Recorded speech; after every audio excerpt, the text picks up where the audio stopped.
இப்போ நம்ம சிந்தையில எந்திரிச்சதும் என்ன தாட்ஸ் வருது? கவலையா? ஐயோ இன்னைக்கு என் நாள் எப்படி போகுது, நான் என்ன செய்ய போறேன், ஐயோ நான் இந்த வாடகை எப்படி கட்ட போறேன், கரண்ட் பில்லு, சில்ட்ரன் ஃபீஸ், என் பிள்ளை கல்யாணம், குழந்தை, கணவன், இப்படி இருக்கா?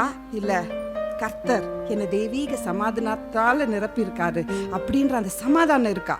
நான் உங்களை கேள்வி கேட்கல. நம்ம எல்லாரும் இந்த மைண்ட்ன்றது ஒரு யுத்த களம். ஒரு நாளும் இதுல millions of battles are fought in this.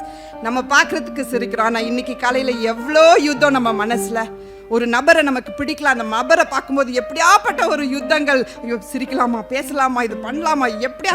ஒரு நாளும் நம்மளோட மைண்டில் மில்லியன் கணக்கான யுத்தங்கள்ல வெற்றியும் அடைகிறோம், தோல்வியும் அடைகிறோம். Mind is a battle field and millions of wars are fought and victory and losses are also experienced. இங்கிலீஷ்ல சேயிங், அதை தமிழ்ல நான் இன்டர்பிரேட் பண்ண ட்ரை பண்றேன். You sow your thoughts, you reap an act. Okay, you sow an act, you reap a habit. You sow a habit, you reap a character. You sow your character and you reap your destiny. எத்தனை பேருக்கு புரிஞ்சிச்சு அது? உன் சிந்தையை நீ விதை, அது ஆக்ஷனா மாறும். இன்னைக்கு ஒரு கெட்ட சிந்தைன்னு வச்சுக்கோங்க. ஃபர்ஸ்ட் கெட்டதை எடுக்கலாம். கெட்ட சிந்தை, ஒருத்தரை பற்றி நான் இவங்களை பற்றி கெட்டதாக ஒன்று நினச்சிட்டேன். அது என்ன ஆகும்? என் ஆக்ஷனில் நான் சிந்தையை விதைக்கிறேன், அது ஆக்ஷனில் வெளிப்படும். அப்புறம் நான் என்ன பண்ணுறேன்? அந்த ஆக்ஷனை நான் விதைக்கிறேன், அது எனக்கு பழக்கமாகவே மாறிடுது. அந்த பழக்கத்தை நான் விதைக்கிறேன், அது என்னோட சரித்திரமாகவே மாறிடுது. அந்த சரித்திரத்தை நான் விதைக்கிறேன், என்னோட டைரக்ஷன், அதாவது டெஸ்டினி, என்னோட வாழ்க்கையை அதுதான் நிர்ணயிக்குது. எது நிர்ணயிக்குது? அந்த ஒரு சிந்தை. புரிஞ்சிச்சிங்களா? ஒரே சிந்தை. ஒத்துக்கிறீங்களா? சரி, நான் ஒரு எக்ஸாம்பிள் பைபிள்ல இருந்து சொல்றேன். ஒரு வசனத்தை நம்ம வாசிக்கலாம்.